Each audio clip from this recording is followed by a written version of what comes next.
Kapatid, ang sakit ay hindi senyales ng pagkakalimot ng Diyos. Sa halip, ito ay paalala na ang ating katawan ay pansamantala, ngunit ang ating pagmamahal ay walang hanggan. Kapag tila hindi natin naramdaman ang lakas, doon natin mas nadarama ang presensya ng Diyos. Sa katahimikan ng gabi, sa bawat hinga, sa bawat tibok ng puso. Ang kagalingan ay hindi lamang pisikal. Ito ay kagalingan ng buong pagkatao at iyan ang ipinangako niya. Panginoon, sa mga oras ng katahimikan kung saan ang sakit ay tila walang humpay, ako'y lumuluhod sa inyong harapan, hindi lang upang humiling, kundi upang magtiwala. Hindi ko po laging nauunawaan ang mga nangyayari, pero alam kong ikaw ay narito. Naririnig mo ang bawat daing, nakikita mo ang bawat patak ng luha. Diyos na nagpapagaling, hinihiling ko po ang kagalingan, hindi lang ng aking katawan, kundi pati ng aking kalooban na unti-unting nanghihina. Palitan mo ng kapayapaan ang aking pag-alala, ng pag-asa ang aking pagkadismaya, at ng pananampalataya ang aking pagdududa. Sa bawat gamot na iniinom, naway maging kasangkapan ito ng iyong pagpapala. Sa bawat araw ng paghinga, naway maging oras ito ng pakikipagniig sa iyo. Panginoon, sa iyo po ako nagtitiwala. Ang paggaling ko ay nasa iyong mga kamay, at kahit ano pa ang maging resulta, panatag ang puso ko, sapagkat ikaw ang Diyos na may tunay na malasakit. Sa iyo ko isinusuko ang lahat, at sa iyo ko itinataya ang aking pag-asa. Amen. Walang mas matinding sakit kundi ang makitang naghihirap ang isang mahal sa buhay. Ngunit sa gitna ng ating pagkaubos, ang Diyos ay nagbibigay ng panibagong lakas. Hindi natin hawak ang pagaling, ngunit alam ng ating Panginoong Diyos na tapat at mapaggalinga, na kahit hindi natin alam ang gagawin, siya ay kumikilos sa katahimikan. Aming Diyos, lumalapit po kami para sa taong pinakamahal ko. Hindi ko po kayang akuin ang kanyang sakit, pero nais ko pong ialay sa iyo ang bawat kirot na kanyang dinaranas. Diyos na nagpapagaling ng lahat ng karamdaman, dumali po nawa ang iyong kagalingan sa kanyang katawan, mula ulo hanggang paa, mula loob hanggang labas. Bigyan mo siya ng panibagong lakas tuwing siya'y pinanghihinaan. Sa bawat gabi ng pag-iyak, ipadama mo ang iyong yakap. Sa bawat oras ng panghihina, ikaw nawa ang kanyang lakas. Pagpalain mo rin po ang mga doktor, nurse, at mga tagapangalaga. Gabayan mo ang bawat proseso ng gamutan at maging kasangkapan ng iyong himala. Panginoon, kung sa oras na ito siya'y natatakot, palitan mo po iyo ng kapayapaan. Kung siya'y may pagdududa, palitan mo ng pananampalataya. At kung siya'y napapagod, pakarga mo po siya sa iyong mga bisig. At ako na kanyang tagamasid at katuwang, bigyan mo rin po ako ng lakas at paninindigan. Tulungan mo akong maging liwanag at lakas sa kanyang paligid. Gamitin mo rin ang panahong ito upang kami lumalim sa pananalig sa iyo. Amen. Panginoon, hindi ko po alam kung ilang araw po ito tatagal. pero alam ko pong sa bawat araw na lilipas, ikaw ay kasama ko.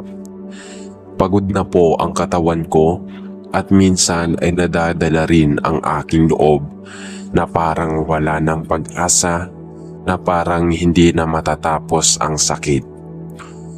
Ngunit sa oras na ito, hinihiling ko ang biyaya ng panibagong pananaw. Tulungan mo po akong makita ang sakit, hindi bilang kaparusahan, kundi bilang bahagi ng proseso ng iyong pagkilos. Palakasin mo ang aking kalooban. Itanim mo po ang kapayapaan sa aking isip. Punuin mo po ako ng lakas na hindi galing sa sarili, kundi sa iyong salita. Kung ang katawan ko ay hindi pa man bumabalik sa dati, ang puso ko naway gumaling na ngayon. Bigyan mo po ako ng tapang na harapin ang bawat araw at pananampalatayang matibay kahit sa kaligitnaan ng unos. Panginoon, nagpapasalamat ako dahil hindi mo ako pinapabayaan. Salamat dahil sa bawat pagod may pahinga ka. Sa bawat tanong may sagot kang nakalaan sa tamang panahon. Ikaw ang aking kagalingan, higit sa anumang lunas sa mundong. Amen. O Diyos na dakila, lumalapit po ako sa iyong presensya. Dala ang buong bigat ng aking katawan at ang lalim ng aking mga iniisip. Alam mong ako'y nahihirapan sa bawat paghinga, sa bawat pagkilos, may kirot na hindi lang sa laman, kundi sa loob. Panginoon, kung kagalingan ang aking panalangin, hindi lang ito para sa pisikal na katawan, kung para rin sa aking puso na baka napuno ng pangamba, ng galit at ng paninibugho, ng kawalang tiwala sa iyo at sa sarili. Linisin mo po ako, O Diyos. Hugasan mo ng iyong banal na presensya ang aking bawat bahagi ng aking pagkatao. Kung ano man ang nagpapabigat sa loob ko, tanggalin mo ito at palitan ng kapayapaan. Kung may mga kasalanan akong hindi ko pa naihahayag, turuan mo akong magsisi ng totoo. At Panginoon, habang inaabot mo ang aking kaluluwa, dumaloy nawa rin ang kagalingan sa aking katawan.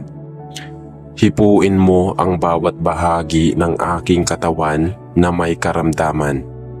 Punuin mo ng bagong sigla ang aking mga ugat at ang aking mga baga, ang aking puso, ang aking dugo, lahat ng hindi kayang ayusin ng gamot. At kung ang sagot mo man sa aking panalangin ay hindi agad, oo, turuan mo akong maghintay ng may pananampalataya.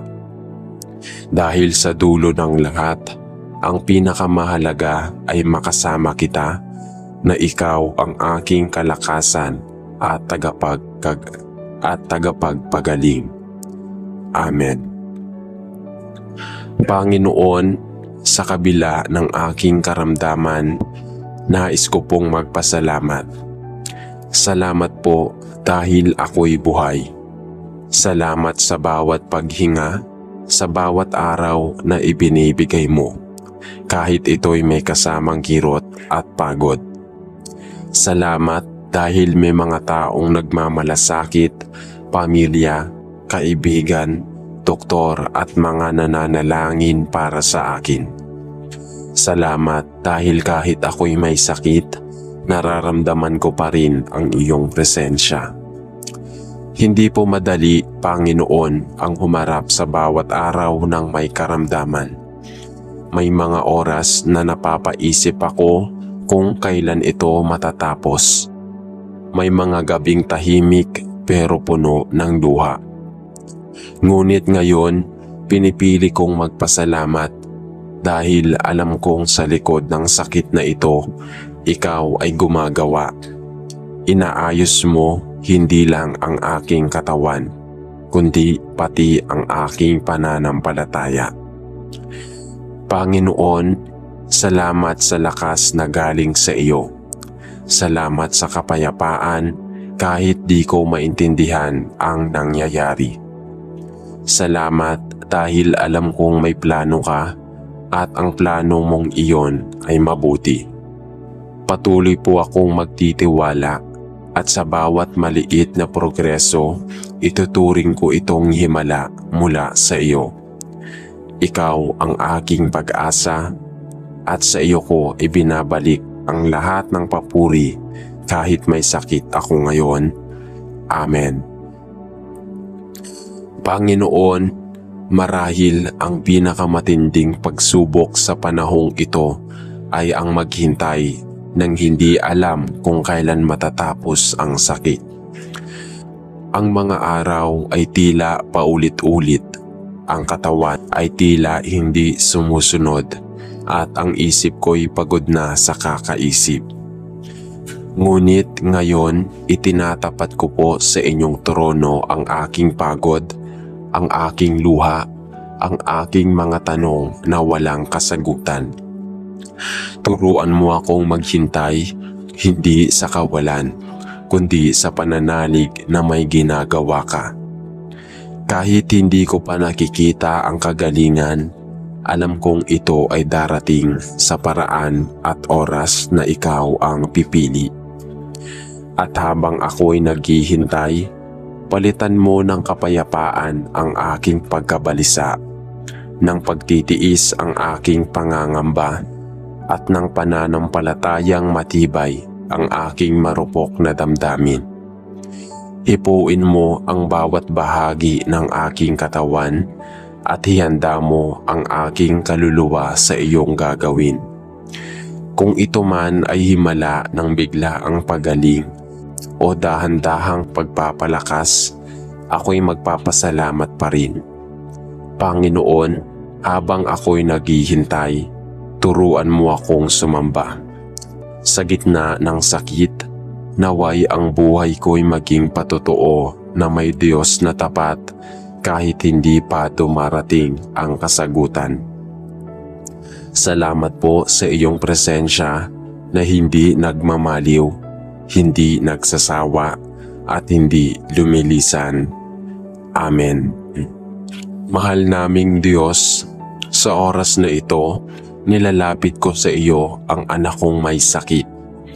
Ang kanyang katawan ay maliit pa at marupok. Ngunit naniniwala akong hindi ito hadlang sa kapangyarihan mo. Panginoon, ikaw ang lumikha ng bawat bahagi ng kanyang katawan. Ikaw ang may alam ng bawat pintig ng kanyang puso, ng bawat ugat na dumadaloy sa kanya. Kaya hinihingi ko po ang iyong habag at kagalingan. Abutin mo po siya ng iyong mapagpalang kamay. Alisin mo po ang sakit na kanyang dinaranas at palitan ng kaginhawaan, ng lakas at ng sigla na nagmumula sa iyo.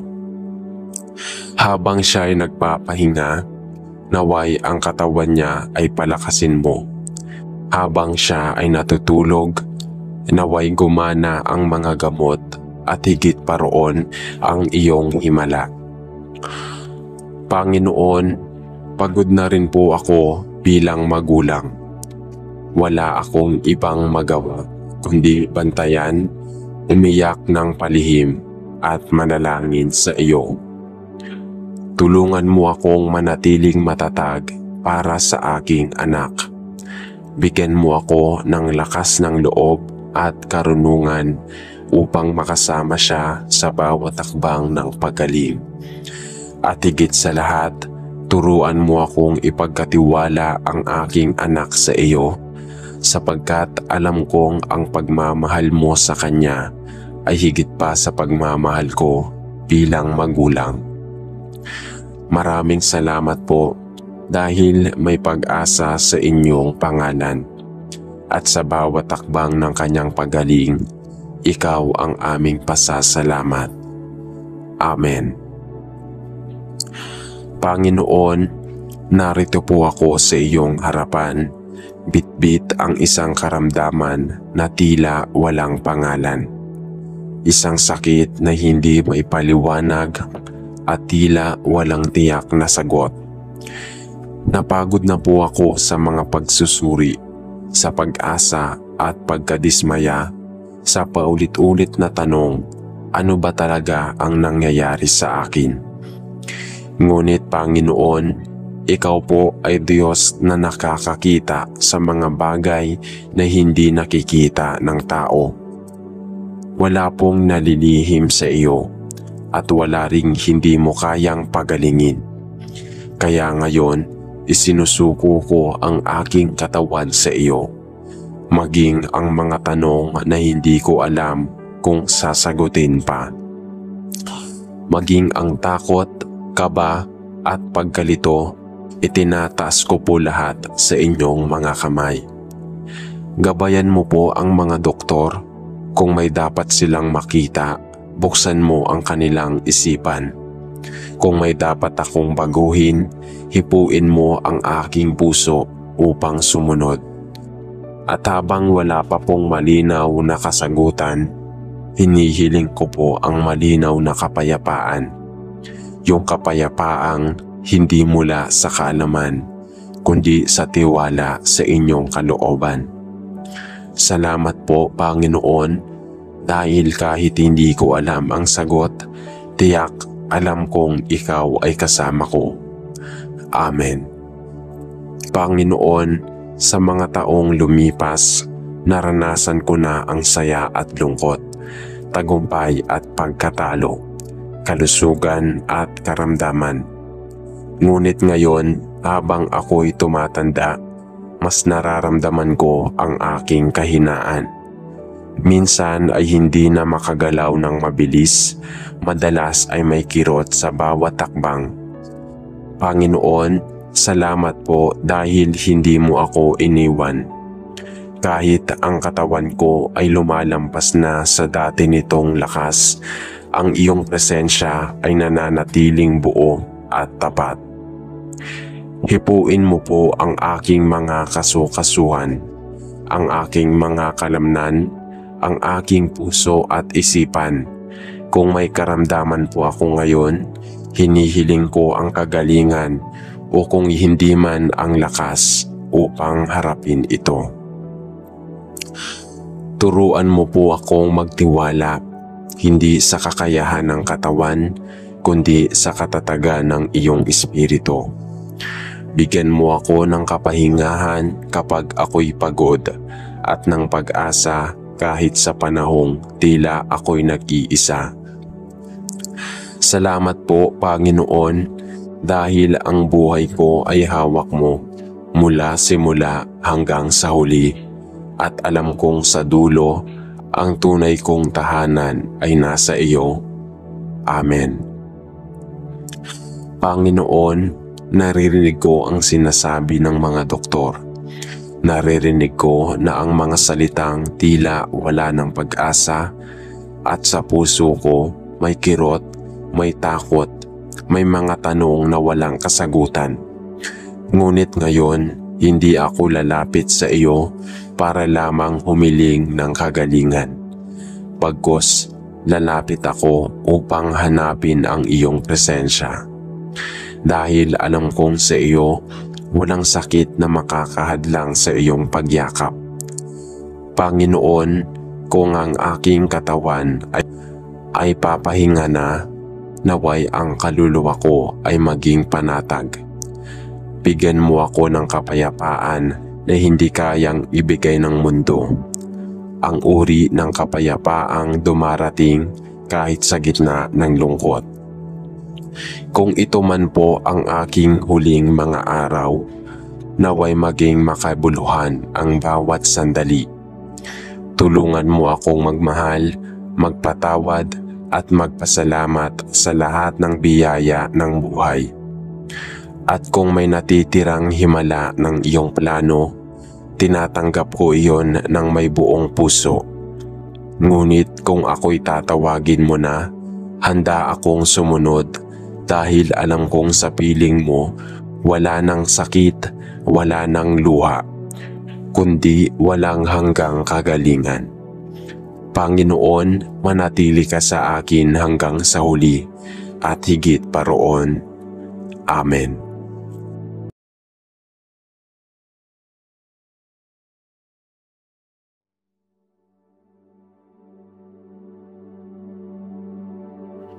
Ang tagumpay ay hindi lamang nasusukat sa dami ng ating naabot, kundi sa tibay ng ating pananampalataya sa gitna ng mga pagsubok.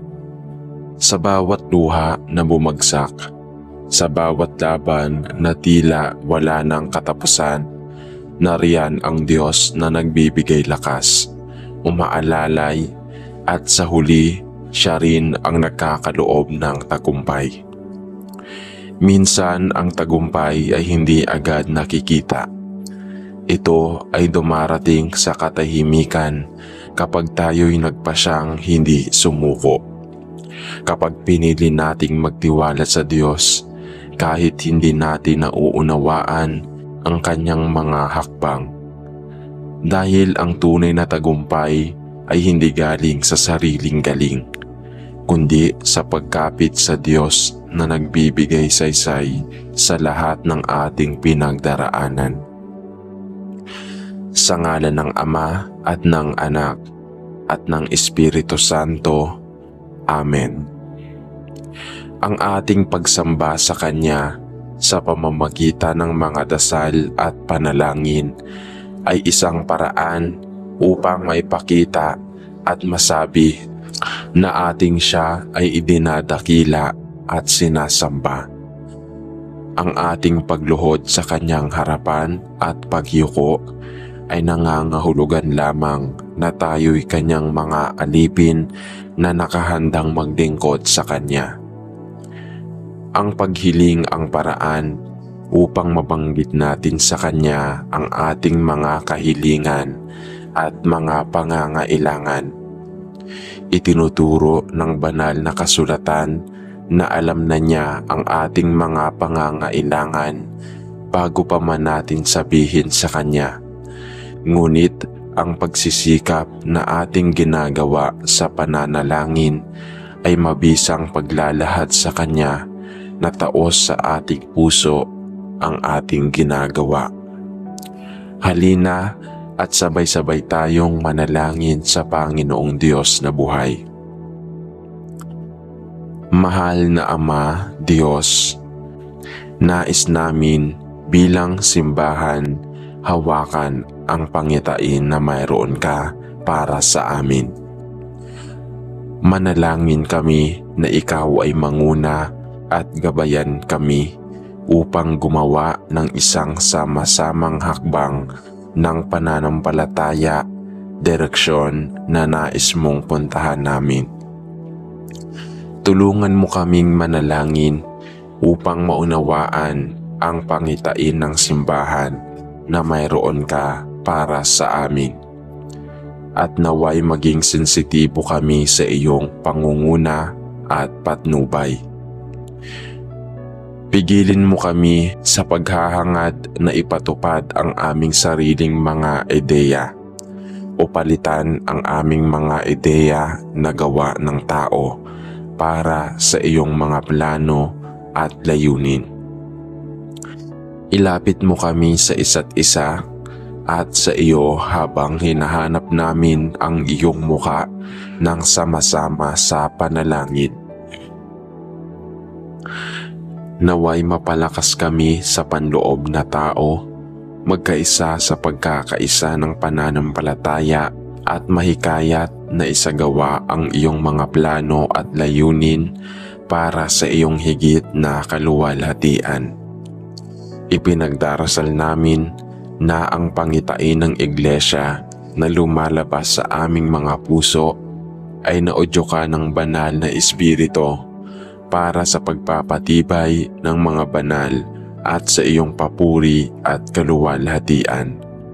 Ito ay tinatanong namin sa pangalan ni Jesus. Amen. Ama sa langit, bigyan mo kami ng karunungan na ipinagdarasal namin upang malaman kung ano ang gagawin mo sa amin. At pag-unawa na malaman kung ano ang pagnanais ng iyong puso para sa aming mga buhay.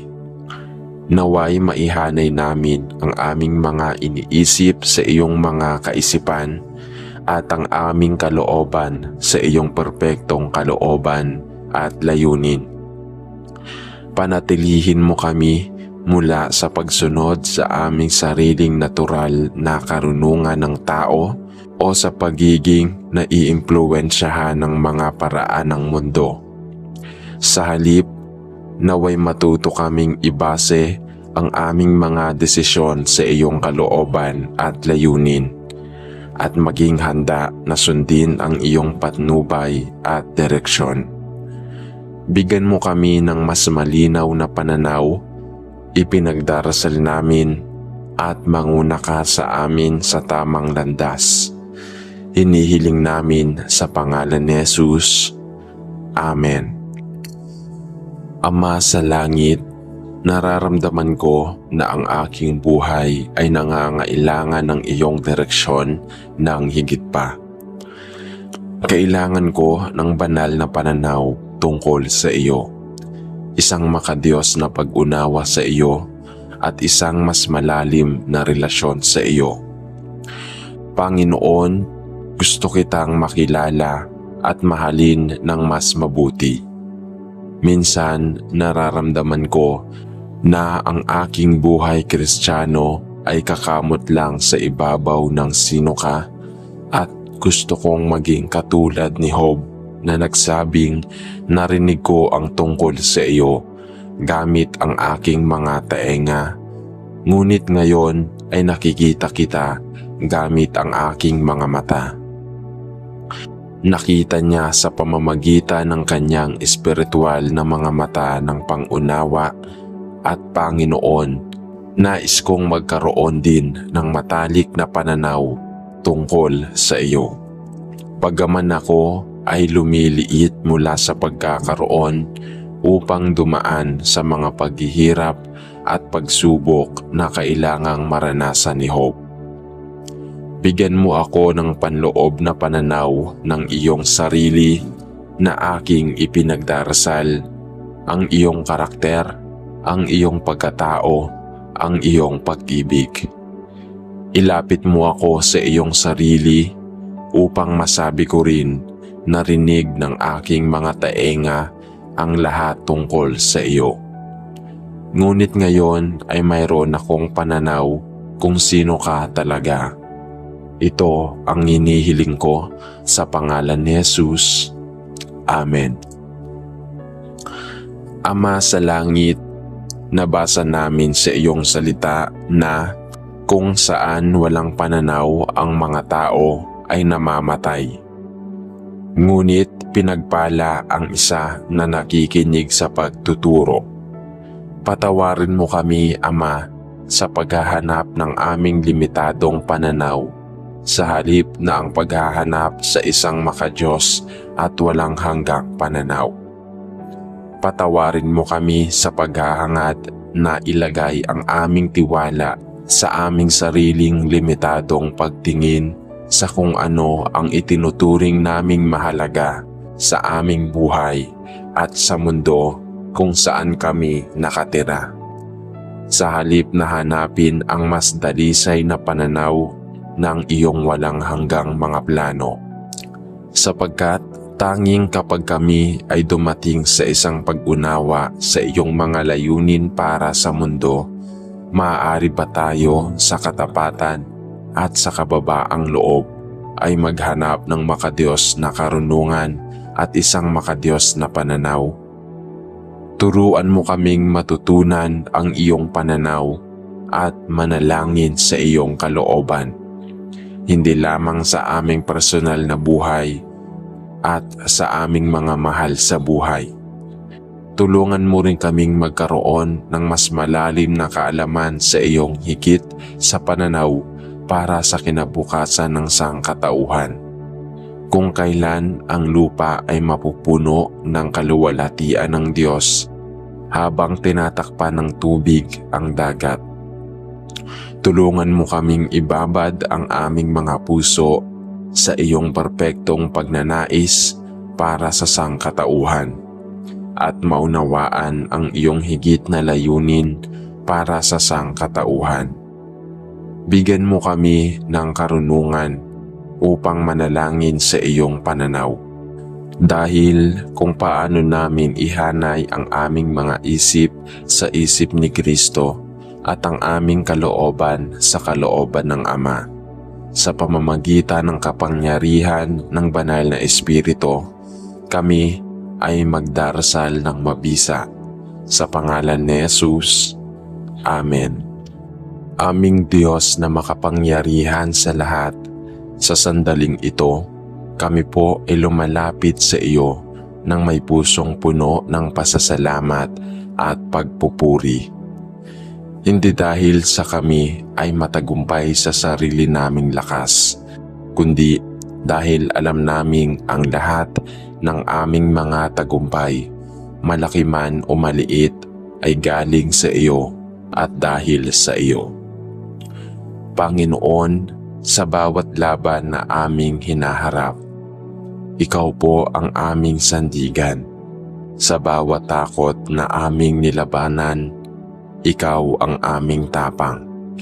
Sa bawat gabi ng pagtangis, ikaw ang naging liwanag hanggang sa dumating ang umaga ng kagalakan. Hindi naging madali ang daan. May luha, may kabiguan, may mga araw na halos hindi na kami makatayo. Ngunit sa lahat ng iyon, tinuruan mo kami na huwag sumuko, huwag bumitaw at higit sa lahat magtiwala. Ngayon, kami po ay nakatindig hindi bilang mga taong walang sugat, kundi bilang mga anak mong itinayo mo, pinalakas mo at minahal mo kahit sa aming kahinaan. Salamat po, Panginoon, dahil ikaw ang aming tunay na tagumpay. Ang tagumpay na ito ay hindi lamang nasusukat sa taglay na ari-arian, parangal o posisyon.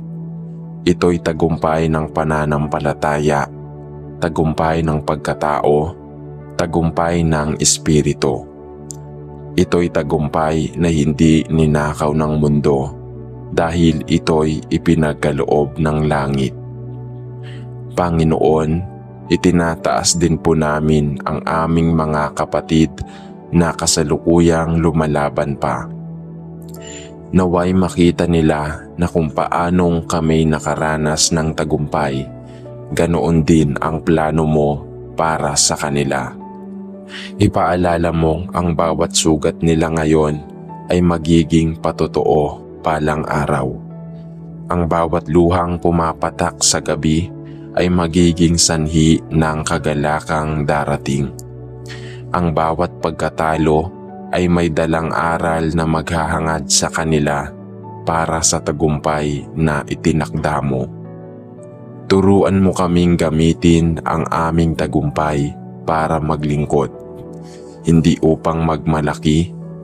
Gamitin mo kami bilang patotoo ng iyong kabutihan, na sa tuwing kami ay magsasalita, ikaw ang maririnig, na sa tuwing kami kikilos, iyong liwanag ang makikita. Huwag mo kaming hayaang makalimot sa pinanggalingan. Huwag mong hayaang mabingi kami sa papuri ng tao, kundi itutok mo lagi ang aming pandinig sa iyong tinig. At kung darating man ang panibagong laban, Panginoon, naway dalhin namin ang paalala ng iyong katapatan, sapagkat alam naming ang Diyos na nagbibigay ng tagumpay noon ay siya ring Diyos na magbibigay ng tagumpay ngayon at bukas. Salamat po, Ama, dahil hindi kami kailanman nagwagi ng kami lang, sapagkat dahil sa iyo, sa iyong awa at kapangyarihan, Kami ay higit pa sa mga mananagumpay sa pangalan ng aming Panginoon at tagapagligtas na si Jesucristo, ang tunay na kampiyon ng aming buhay. Amen. Aming Diyos na buhay, makapangyarihan sa lahat, sa katahimikan ng sandaling ito, kami lumalapit sa iyo na may pusong puno ng pasasalamat at pagdakila. Sa kabila ng maraming sugat, luha at pagod sa aming paglalakbay, narito kami ngayon, nakatindig hindi dahil sa aming sariling lakas, kundi dahil sa iyong hindi nagmamaliw na kabutihan at katapatan. Panginoon, ikaw ang tunay na pinagmulan ng bawat tagumpay. Hindi man laging malinaw ang daan, hindi man madali ang mga hakbang na tinahak. Alam naming bawat isa sa mga iyon ay iyong ginabayan, binantayan at binuhusan ng iyong pag-ibig. Minsan kami nadapa, naligaw at halos mawala ng direksyon. Ngunit sa gitna ng lahat ng iyon, hindi mo kami iniwan. Sa bawat paghina ng aming loob, ikaw ang naging lakas. Sa mga sandaling tila wala ng pag-asa, ikaw ang naging liwanag sa madilim naming daan. Salamat Panginoon sa mga pagkatalo na nagturo sa amin ng kababaang loob, at sa mga kabiguang nagsilbing daan upang mas lalo pa naming mapalalim ang aming pananampalataya sa iyo. Salamat sa mga panahong pinili mong hindi agad ibigay ang aming mga dasal. Dahil sa ganong paraan, natuto kaming maghintay, magtiwala at higit sa lahat sumunod sa iyong kalooban. Ang tagumpay pong natamo namin ay hindi bunga ng galing, talino o lakas ng katawan. Ito'y bunga ng iyong habag. Ito'y tagumpay na may kasamang sugat, mga luhang hindi makita ng iba, mga gabi ng panalangin na walang kasiguraduhan, mga desisyong mahirap pero kailangang gawin. Ngunit sa kabila ng lahat, ikaw po ang dahilan kung bakit kami nakarating sa puntong ito. Salamat sa tagumpay na may kabuluhan. Tagumpay na hindi lang nakikita sa panlabas, kundi lalong higit sa panloob. Tagumpay ng puso, ng kaluluwa at ng pananampalataya. O Diyos, ngayon po'y idinadalangin din namin ang mga kapatid naming patuloy na lumalaban. Mga taong nasa gitna pa rin ng unos at pagsubok. Sa mga may pangarap na tila hindi matupad-tupad, sa mga nawala ng tiwala sa sarili, sa mga halos sukuna sa buhay, Panginoon, yakapin mo po sila. Ipaalala mong ang tagumpay ay dumarating sa takdang panahon. Huwag mo silang hayaang mawala ng pag-asa, kundi bigyan mo sila ng inspirasyon, ng tamang tao at ng lakas upang ipagpatuloy ang laban. Turuan mo rin po kami na gamitin ang aming tagumpay hindi para lamang sa pansariling kapakinabangan, kundi para sa kabutihan ng iba. Gawin mo po kaming kasangkapan ng iyong kalooban na sa pamamagitan ng aming kwento, makita ng iba ang iyong kabutihan, na sa bawat tagumpay na aming ibinabahagi, maitaas ka at hindi ang aming sarili. Palakasin mo po kami upang mapanatili ang puso naming mapagpakumbaba at isabuhay namin ang katotohanan na ang pinakamalaking tagumpay ay ang manatiling tapat sa iyo kahit anuman ang kalagayan ng buhay. Kung darating man muli ang mga panahon ng pagsubok, Kung kami muling hatakin ng mga hamon ng buhay o makaranas ng bagong laban, Panginoon, paalalahanan mo kami ng tagumpay na ito, na sa mga kamay mo lahat ay posible, na sa iyong presensya ang bawat paghihirap ay hindi nasasayang, at na sa iyong plano ang lahat ng bagay ay may layunin.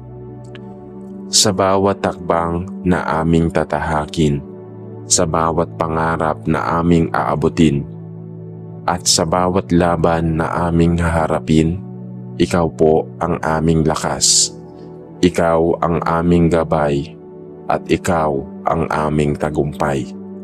Hindi man kami perpekto, alam naming sapat ang biyaya mo upang punan ang aming kakulangan.